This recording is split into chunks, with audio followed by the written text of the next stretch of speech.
Good morning to you and welcome to Coffee at the Manor, the bestest place to get all the news and things that you didn't know you needed to know. On today's show, a missing woman finds herself. We've got a wife who turns her husband into an egg timer. We've got a man who's suing his doctor for living too long. And we've got some robber on robber action. Yes, and don't you worry. I'm also going to introduce you to two of the most wonderful things. An onion gang and Polly the anxious, Polly the anxious goat. It's a great show for you today. Do please stay tuned here at Coffee at the Manor.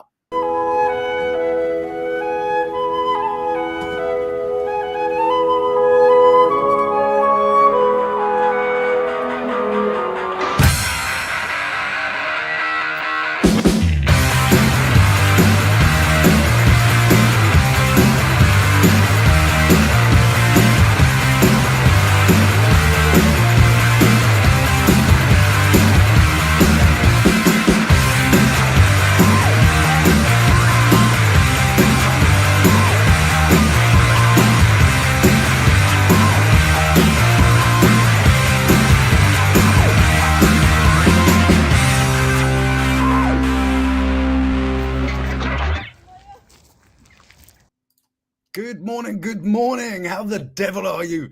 It is, of course, Tuesday, the 3rd of December. Christmas is getting even closer. Good luck to you on that particular one. Happy hello to you all over in the chat there. A few hellos to say back. We've got a smiley face, terminally ill, lucid. Terminally ill, lucid. That's not what it says. Terminally lucid. Excuse me.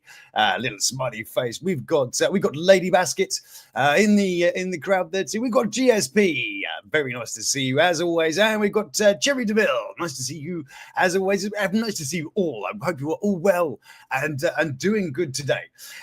So then we are going to shift on to some amazing things for you today. I have so many stories that I want to share. I'm not sure I've even got time. I might have to spill over onto tomorrow.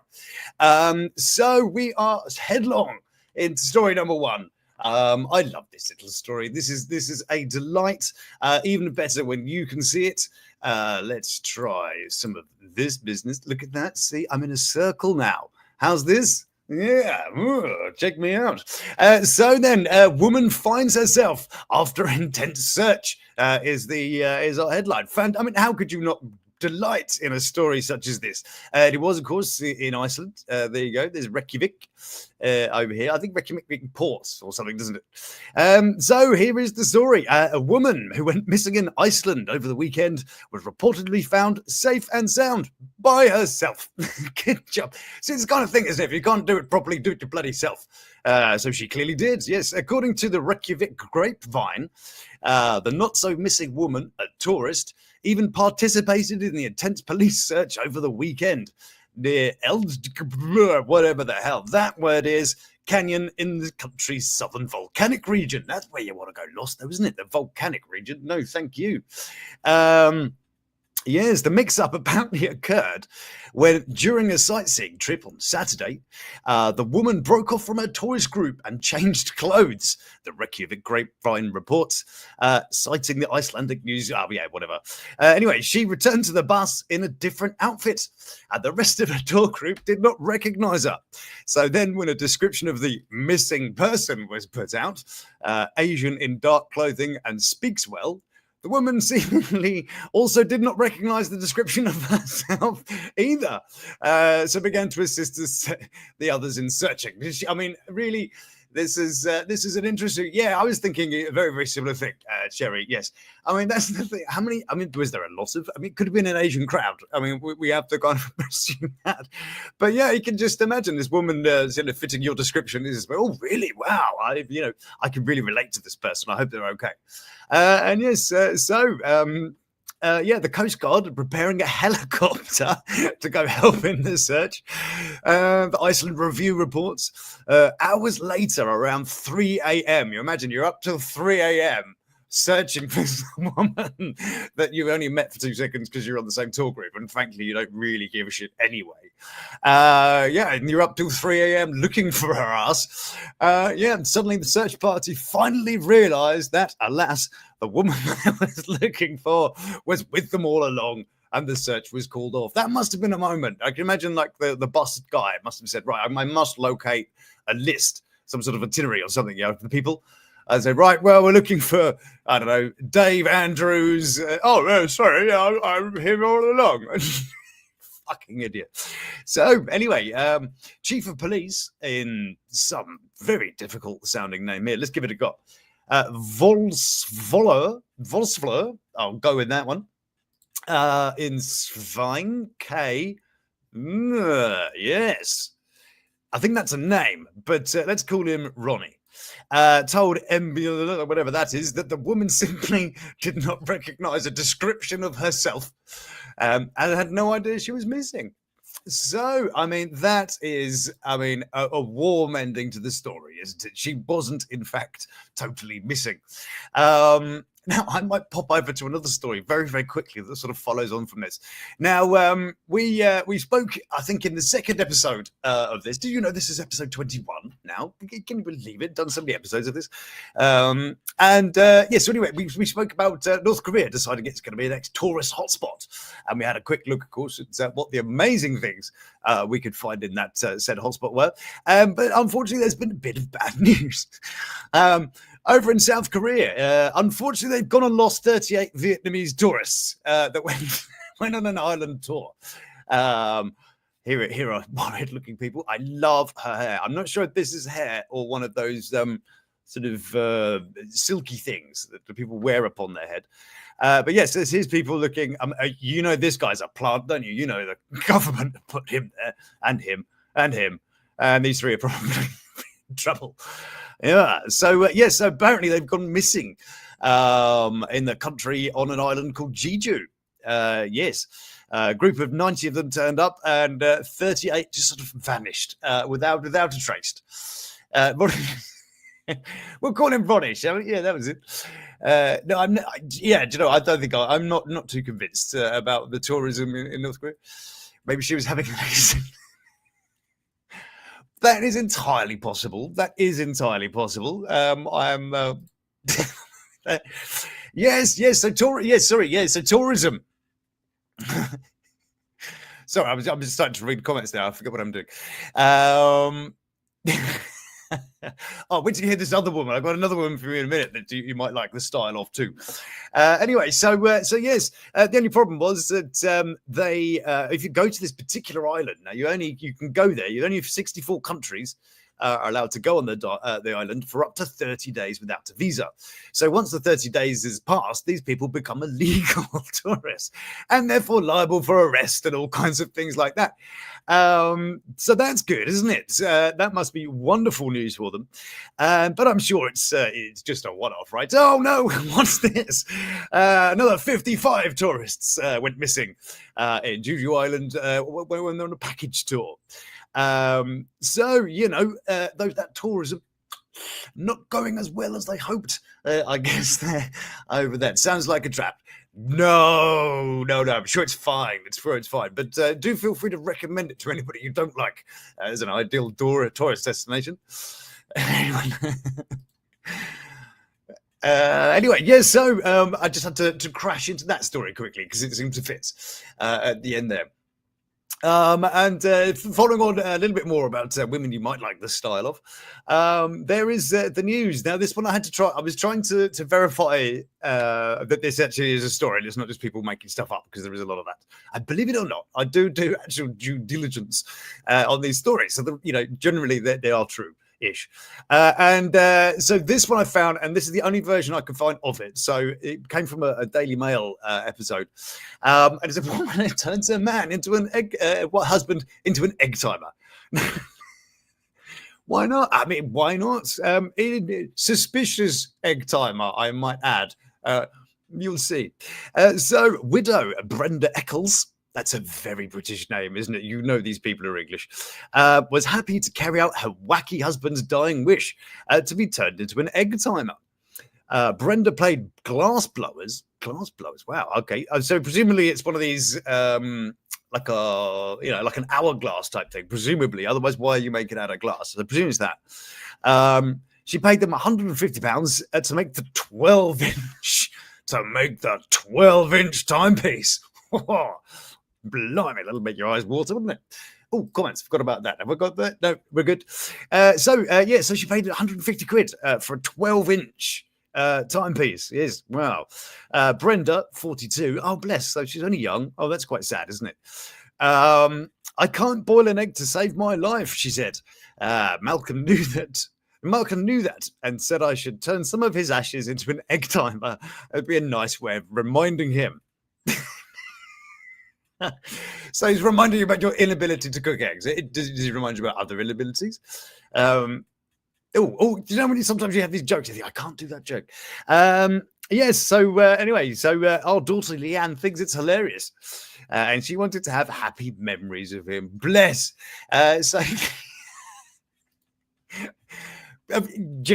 I think, I'm not sure there's one thing for wacky husband to be making the wish, isn't it? And it's another thing for someone to carry out these sorts of things. The time will collect dust on the shelf. Yes. Yeah, exactly. Who in fact even bothers timing it? You chuck it in, you have a quick look in the microwave. Yeah, it's roughly this time, and it'll take it out roughly that time, right? Who actually times this stuff? Great use of a husband. Well, absolutely. Absolutely. Why the hell not? When I was looking this up, and people have their husbands made into all kinds of things, from jewelry to I don't know, bookends or something. It's and there's also there was an episode of Extreme Eaters, I believe, where a woman was there. She was addicted to eating her husband's ashes, which is kind of limited resource, really, isn't it? But so people doing all kinds of strange things with people's ashes all over the place. So there you have it. Yes, man turned into egg timer. What greater use of his useless ass than to turn him into something like that? Patronizing bastard too. You're crap at something, therefore I want to be something to do with the thing you're crap at. God, I'd better be a dildo myself. Personally, there you go. That's my thought. Next on to we have man sues doctor for living longer. Now this is a who is the arsehole here type of story. This one, Britain. Of course, it's a moany Brit. It is a moany Brit, isn't it? Yes, a moany Brit with terminal cancer.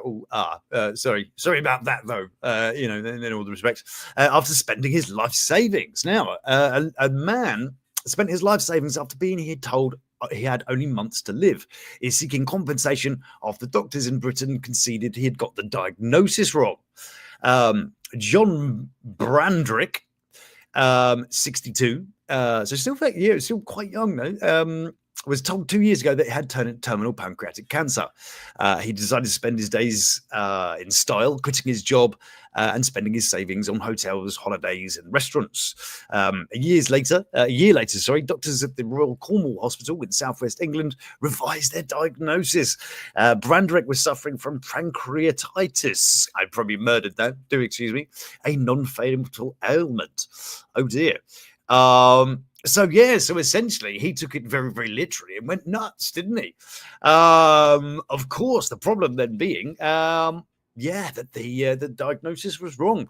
Says the man, was his John.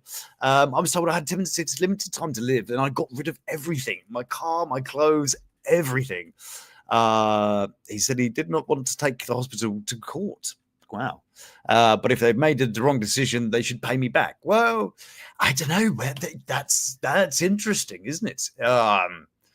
Wow. If they removed your leg because of the wrong diagnosis, then surely okay, that's something. But the way you act as a result of the diagnosis surely is on you. I don't know. I'm just looking over here into the chat to see what you guys are saying. Cherry says, "How did they get that mixed up?"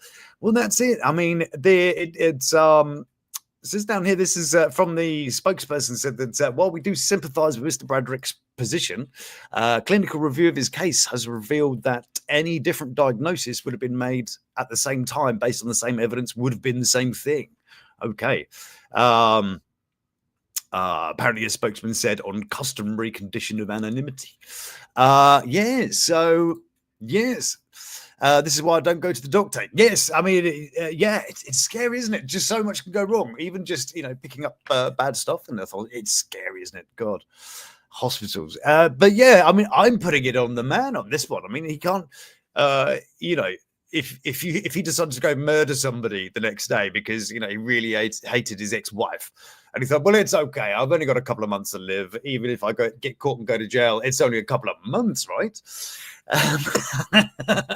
Turn him into an egg timer. I do like that. That's fantastic. So yeah, I'm on the side of the doctors on this one. I think. I think. If he'd have acted any other way, regardless of what he did, if he'd have just started a charity and saved a lot of people, because of his work for pancreatic cancer, could he then say, well, actually, that's their fault too? Does it work both ways? It's a difficult one, that one, but I find I'm coming down in the case of the hospital there. Be interesting to know your thoughts if you're thinking any differently. Where are we? So let's move on. Let's keep cracking. The next one is a bit of robber on robber action for you. Exciting, I'm sure. We have this one. Ruthless crooks turn on each other after OAP foils the hammer robbery. Now, of course, this was a robbery with a hammer. They weren't stealing a hammer. It was a particularly delightful hammer that we have here in England. We have all kinds of rubbish relics of it, and we got some chair. Did you see that in the coronation? The king has to sit on some ropey old chair that everybody's just graffitied over the years. And it's probably like just some king's old rubbish piece of thing. I'm going to scratch this up because it's worth shit. I'm not going to keep it. And then everybody else kept it for centuries, something like that, isn't it? Anyway, God knows what I'm talking about. Relics. Anyway, so ruthless criminal turn on each other. Yes, there was no honor amongst thieves as cutthroat defense saw one of these men jailed. Here he is. Look at him. Boo. It'd be funny if he turns out to be the guy who got robbed. I certainly would judge this man. But yes, that's a dodgy looking fella, isn't he? He's even got the scars to prove it. Yeah, you'd cast him in it as a bad guy, wouldn't you? Yeah, he's got kind of a James Caan kind of hairdo going on there. Is it? Oh, maybe James Caan love child. Look at that. It's a lot. What if James Caan and what's his name? Gerard. He's the guy who was in 300, and he was actually it was in 300 and was kind of handsome and everyone. That Gerard Butler. That's it, Gerard Butler. He's quite handsome. And then they put him in a romance movie and say, well, actually, the majority of people don't like beards. You're going to have to shave the beard off. The Gerard Butler without a beard. I mean, that was a shocker, wasn't it? That was, I mean, we all look, I look awful, actually, without this furniture in place. But Gerard Butler, why did they make him shave that beard off? He should have kept it, right? 300. He was like really handsome. I think in my mind, that is what I would say a handsome man. Then he shaved his beard off. Oh. Anyway, back to these guys. This fine young gentleman, his name is Peter O'Shaughnessy. I wonder where he's from. 38, thought a 60-year-old man in a Mercedes coupe would be an easy target. He enlists Robert Gregory, also 38, as his driver, recruiting him to help him steal the car. Gregory drove after the OAP and followed him to his witness home, probably, where O'Shaughnessy got out armed with a hammer. Ooh. He demanded the man's car keys, but the victim fought back and managed to disarm the thug, who ran off with his tail in between his legs and a lump on his head. The guy was it 68? 60. The guy was 68. And he got his ass kicked by a 68-year-old. And he had a hammer. So I'm guessing the dude was probably, this Mercedes, maybe he got a payoff from the military or something. He's like a drill sergeant, off-duty drill sergeant, happened to beat the absolute crap out of this geezer. Good. I don't know who he is. He's just some guilty. Anyway, so he failed to do it, and so they decided then to go to court and argue. Where are we here? Now, they couldn't unfortunately pick him out in an identity parade, so he went free for another 6 months. And then they found him and they took him to court, and they had text messages and, of course, mobile phone data that put him planning it being there and linking him to it. But in his wisdom, has decided he's going to go to trial instead because all that hard evidence. It'd be fine. Be fine. We got to trial. Yes, that's what we'll do. But one of the men, of course, saw it all coming and said, no, I'm going to go for the other. So now one's grassed up the other one. And in doing so, has unwittingly made himself guilty too. So, yes, they're both off to prison. Fantastic. Good job. On to our next story. We are going. We're keeping on the Northern England crime theme, and we're sliding over to this. I know you need to know about the Onion Gang. Yes, just in case you don't hear, is Barbara. Of course, it's Barbara. We had Barbara the Bat yesterday. I'm a bit. Do you think this is a wig? I'm thinking wig. This might be a piece. Also, somebody who can't fucking shut up. He's talking through the picture. Anyway, yeah, so this is Barbara. Conspiracy to import COC. Let's go with that one. COC. Woohoo! And she was sentenced to 18 years. Yes. Now, an international crime gang smuggled billions of pounds worth of whoop-de-doo-de-da-da into the country, hidden in fruit and vegetables. There we go. And that's why they are the Onion Gang. Yes, indeed. They did between 40 and 50 tons a week in onions. I suppose if you've ever seen the Beverly Hills Cop, they tend to stick things in coffee, didn't they? Because that tends to take away onions. This is a logical thing. But are they fake onions? They real onions? Do cut the onions open? I mean, can you imagine the stench?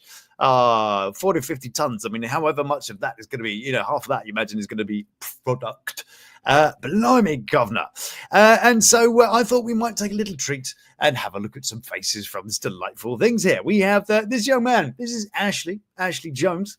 And let's have a little look. They've got a selection of sentences. Sorry, I've got this part as well. They had enough when they busted them in the southeast, from southeast England to Scotland. They had 50 tons going on, which is about 30 family-sized cars. Blimey. So they had to have 2 trials. One lasted 23 months. A 23-month trial. The other one lasted 9 months. Blimey. And so they've got a variety of things. This young man here hasn't been sentenced yet. There we go. That's a guilty face. That man has filled his trousers, isn't he? Just what has he got? 32 years. Yes, that's the face of 32 years. That is, isn't it? That's a man. Look at that. He's just kissed his ass goodbye, isn't he? What's he? 59. Shit, he's not got 32 years, isn't he? I mean, you get some time off for being a good person and all that sort of stuff. But the higher the count, the less the discount. So I think you'd probably be doing at least 25 years of that. Wow. So, yes, that's kissed your ass goodbye. See you later. And I think that's the face of somebody who's realised, isn't it, really? This young man here, he doesn't care, doesn't he? He's got 2 years suspended.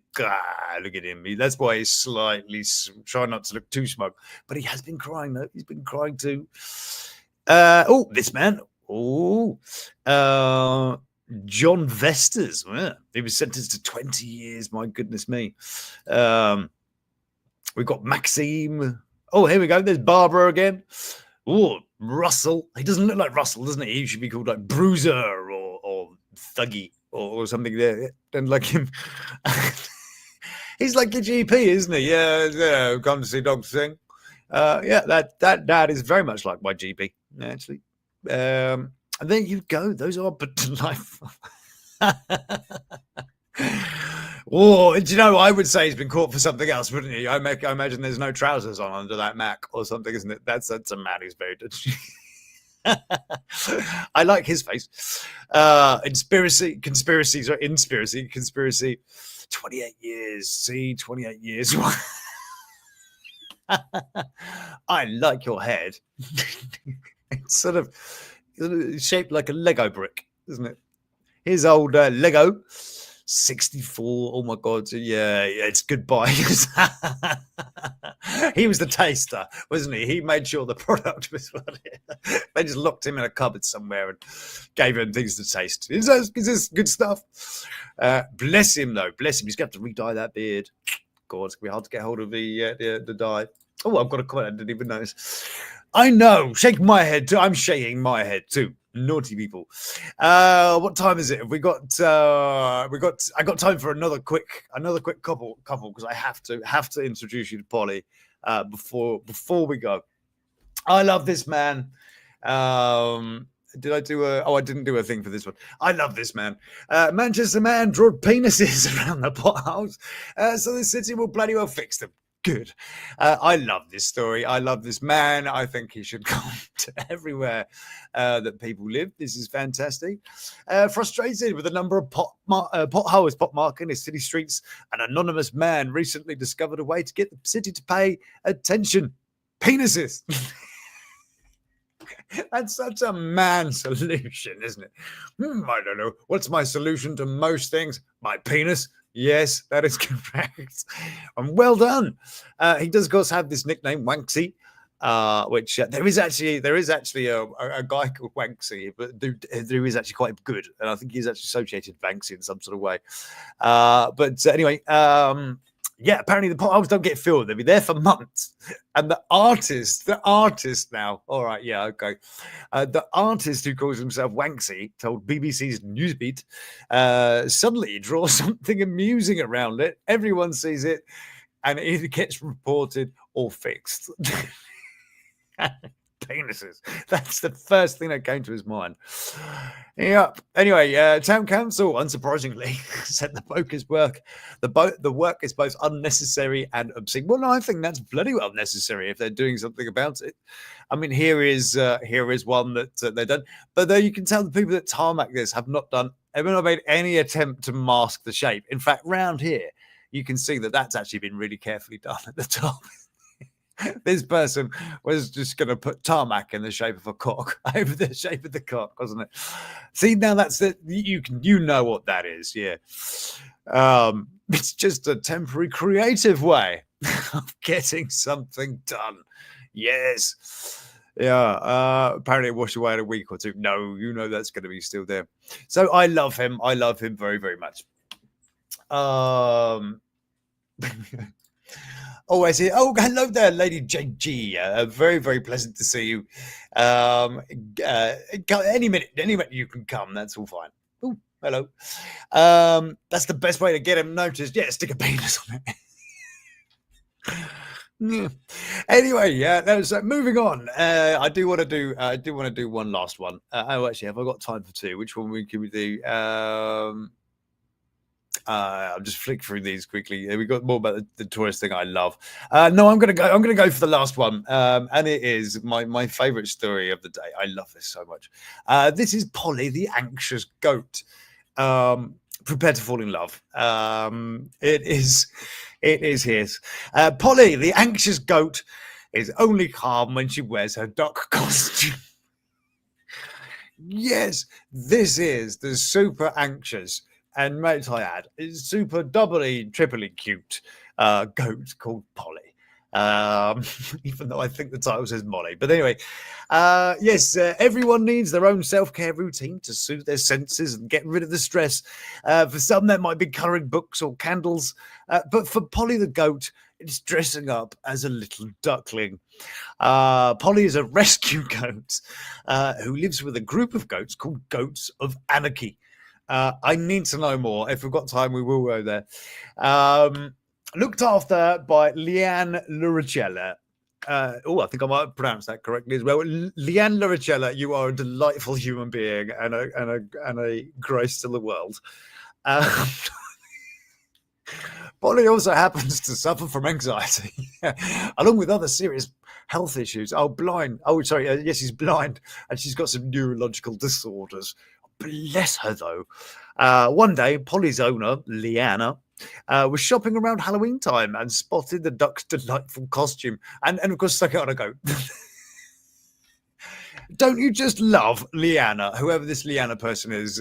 We must love her. She decided to give the costume to Polly to try on. And it turned out that Polly's true calling is dressed up as a little duck. I mean, look at this. You see, the minute Polly had the duck costume on, she was instantly soothed. Leanne told the dodo that she reckons the costume works in the same way as being swaddled by a blanket, but no other t-shirt or blanket has the same effect on Polly as her favourite duck costume. Yes, just in case you thought there might be other costumes that we've neglected to try out. Whenever Polly gets anxious, Leanna just good. Oh, we got. Sorry, I missed that there. Good morning to you, Mountain Mama Nirvana. Good morning to you. We're in the delightful company of Polly, Molly, the actress goat. Yeah, so anyway, whenever Polly gets anxious, Leanne just dresses her up in a duck costume to bring back her state of calm. And it works every time. I just look at the feet on that. Look at those feet. After seeing the magical effects of the duck costume, Leanne also bought Polly a pig and some fox costumes. Look at that. And a unicorn. This is the cutest thing. Leanne is a little concerned about what will happen when Polly outgrows her duck costume. Is it going to grow out of this behavior? No, I think she needs to keep it. There's a dog, I think, that pops up on my Instagram that likes to wear wings and takes them to its owner, doesn't it? And says, "Hey, my wings, put them on me, please." The cutest thing. But yes, here she is being into empty bloody well V as well. Look. How patriotic, cute. Just chilling. There we go. I'm just going to take you through the last few pictures. Just because that is a shit. Oh my goodness, my daughter has this one. The hungry caterpillar. I am delighted by this thing. And I will actually, I do need to put on. Coats of Anarchy. Let's just bring them up actually quickly. And whoever this delightful person, what was it? Liana. Let's pop it in here so you guys can see it. Here it is. So if you have a second, go give this person something. Be a donor. Give it some money. Look though. Look at the goats. I'm serious. I'm not getting any commission of this. I'm just buying really much into this. I love Finn. Oh, bless him. He has to wear special UV glasses. Look though. Oh no. Go away. Look at the glass. I love it. Oh my goodness me. Right. We shall be giving these people some money. Go and say hello to these people. Give them a follow or something. How delightful.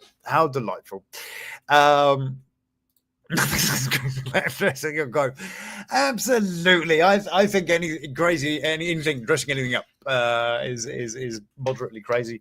I suppose in a way, paraplegic goat. I know. I'm in love. With this, I need to see if someone in the clipboard stops you. Someone in the streets with a clipboard stops me and said, "Excuse me, Polly the anxious goat needs money." My wallet's out. My wallet is out. I am signing up. I'm getting that direct debit. I'm giving them my bank details in perpetuity. The cutest thing, and a beautiful way, I think, for us to conclude today. A wonderful thing. Thank you so much for joining me. I am trying to keep up with I was going to try and bring the lives down to 3 days a week, not 5, but I thought, well, it's working okay so far, it's okay. So I'm working on currently a 90-day fiance video. So I want to broaden out with that one as well. So hopefully every week I'm going to do 2 videos, 5 lives, and see how we go. So that is the plan. I want to do more videos. What else was I going to talk about? Oh yes, we got some fun stuff. Check this out. I've talked to you before about doing adverts, and we got some more free samples. We'll be recording some stuff for these later on. It's this shit. See, I can say it on here because it doesn't matter because the things aren't linked. It's Himalayan shilajit. Yeah. Himalayan shit. Yeah, you like it's like a food thing. It's made of fulvic acid, which I believe you give to plants. It's like black goo that comes out of rocks. I'm like, so anyway, yeah, so I'll be writing an advert. Me and a friend of mine do this sort of thing. We'll be writing an advert for that very, very soon. Again, I'm not sponsored by them or anything, so I can say what I like. So then, that is enough for me today. I made notes. I'm trying to get better. How is it for you? Is this getting better? I'm trying to make it a bit more professional as I go. Work on it. We might get somewhere, right? Oh, thank you. You're so sweet. It's so sweet. Your videos are awesome. Thank you so much. Thank you so much. Enjoy your day too. What a sweet little friend. Yes, absolutely. What a nice way to end. And I'll stop waffling for once. Me gone. I was trying to go to that one. Hey, oh look, I'm still here. And what do you think of my little backgroundy thing? Do you like the little background? It's kind of cool, right? Anyway, bit of rebranding. So I'm going to leave you to it. I do need to go be dad, do dad stuff. And I will look forward to seeing you tomorrow. Oh gosh, you are so sweet. I love you. I love you all so much. Right. So until I see you again, do please stay beautiful. Love to my three, and you take care of yourself.